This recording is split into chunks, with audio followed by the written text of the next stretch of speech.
Hello, students and parents, and welcome to the 2021 school year. My name is Mrs. Stevens, and this is my first year at Plant High School. I relocated from the Washington, D.C. or Northern Virginia area about a year ago, and I've really been enjoying my time here in Tampa. I taught in the Northern Virginia area for quite a while after I retired from my Beltway job, and I wanted to teach more than just university level, so now I teach secondary math. This year, I will be co-teaching several math classes, including liberal arts math with Ms. Strauss, math for college readiness with Mr. Walsh, geometry with Ms. Today, and another geometry class with Ms. G, whose name I can't pronounce because it's really long. I will also be leading a learning strategies class to help students with study skills and organization. So even if you're not in that class with me, but you want to have some help or assistance with some other skills, please come see me in room 208.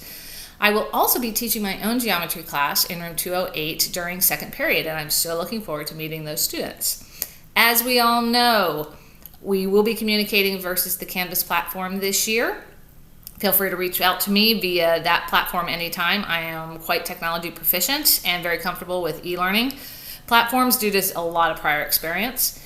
Even though I prefer the classroom and I love seeing your faces every day, I am sure we can make this venue work, or whatever avenue we will be teaching on this year, and we can all make it a positive and productive educational experience. See you soon.